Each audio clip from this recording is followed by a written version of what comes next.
The president today launching a fresh fight with Congress over his border wall, demanding billions of additional dollars to pay for it in his 2020 budget proposal.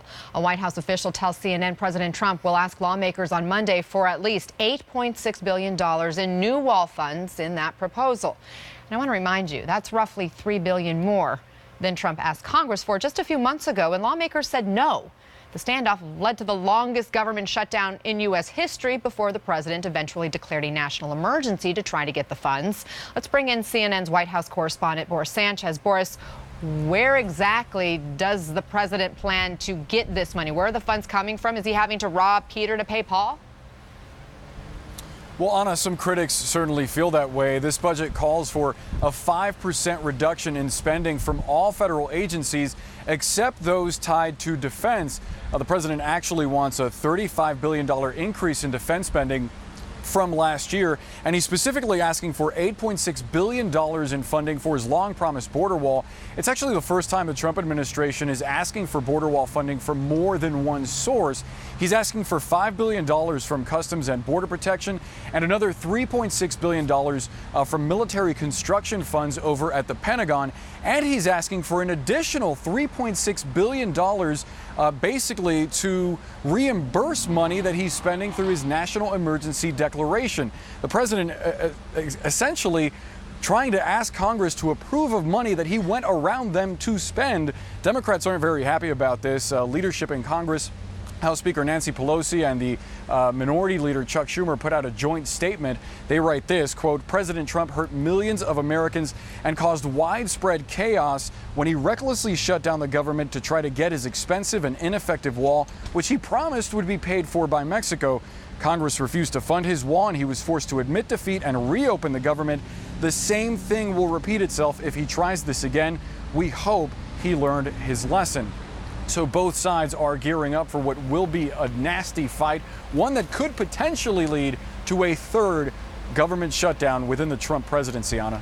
And Boris, the president this weekend also lashing out at a conservative Republican commentator who recently criticized President Trump's lack of progress on the border wall. Yeah, that's right. And Coulter, somebody who is one of President Trump's earliest supporters. Here's what the president tweeted. He writes, quote, Wacky nutjob Ann Coulter, who still hasn't figured out that despite all odds and an entire Democrat of far left radicals against me, not to mention certain Republicans who are sadly unwilling to fight, I am winning on the border. Major sections of wall are being built and renovated, with much more to follow shortly. Tens of thousands of illegals are being apprehended, captured at the border, and not allowed into our country. He's sort of responding to things we've heard from Ann Coulter since the government shutdown, when she called President Trump the biggest wimp to ever serve as president of the United States. She was critical of his State of the Union address as well. Clearly, she feels that he's not doing enough to get the border wall built, something that he promised when he first went down that escalator in June of 2015 and declared that he was running for president, Anna. All right, Boris Sanchez in Palm Beach, Florida. Thanks. Patrick and Mark are back with us now. Patrick, is the president's 2020 budget proposal dead on arrival? What is the political strategy behind this move? It's really going to be tough, Anna. I mean, Chuck Schumer and Nancy Pelosi showed that Democrats in both the House and the Senate could remain very unified on no funding for the wall. And there's really no reason, no pressure to believe that they will move off of that. They came away from the shutdown experience feeling like the poll numbers were on their side and that they'd box the president ineffectively. Now, the president's going to be ramping up his re-election campaign. He knows that the wall is probably the single biggest promise from 2016 that he has to show that he's either delivering on or going to continue to fight for. So that is huge for him. I mean, he needs that to be front and center, even if he's tilting at windmills and constantly. This number is huge, Mark. $8.6 billion in border wall money. Is this Ann Coulter getting under the president's skin here, or could this have been what Senator Lamar Alexander, for example, had in mind when he said he and other Republicans were trying to guide the president or convince him to get the wall money some other way than the emergency declaration? Well, given the options, Republicans would rather have the president offer a budget as we expect him to do, as it's been leaked out, where he asks for the money as opposed to basically going in and demanding the money and taking the money away under emergency declaration.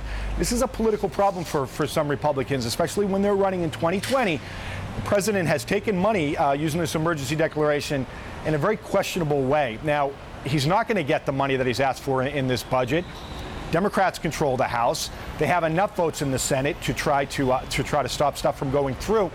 The president's going to make this a campaign issue, and really the irony in all this is that the president could either win re-election or he could lose re-election, perhaps on the one issue of that being the wall. It has so generated so much anger, so much buzz on both sides. It has inflamed those who think that it should be built, and it certainly has inflamed those who don't think it should be built. And where I sit here right now in Austin, Texas, I can tell you that most, if not all, the folks at this gathering, they don't want the wall built. So it will be interesting as we see over the coming months how the president tries to play this out. But not only is he going to be fighting with Democrats, he'll be fighting with Republicans as well over the next year in this budget. And Boris mentioned how Democrats are already rejecting this. So go ahead, Patrick. Yeah, just one other point. Just about Ann Coulter. I mean, Ann Coulter has been pretty consistent on the wall, reflecting a lot of the energy in the base that has wanted some kind of very, intense symbolic. Not just symbolic, but a real effort for physical structure on the border. Immigration. It's President Trump who has been flip-flopping on Ann Coulter. I mean, as we remember, before the shutdown in December, when Ann Coulter started going after him, he got very nervous about that, and he was at one point sort of looking to do a real deal with Democrats on border security, and it was Ann Coulter and others, certainly on the right and the far right, who kind of sort of scared him back into submission. And now him coming out, I mean, that's the thing. When he goes to the nicknames, as we all know by this point, someone has gotten under his skin, and he's just going to, that kind of cartoonish behavior. But in his mind, it works. But it does show her getting under his skin and him flip-flopping on that. Patrick Healy, Mark Preston, good to have both of you. Thank you.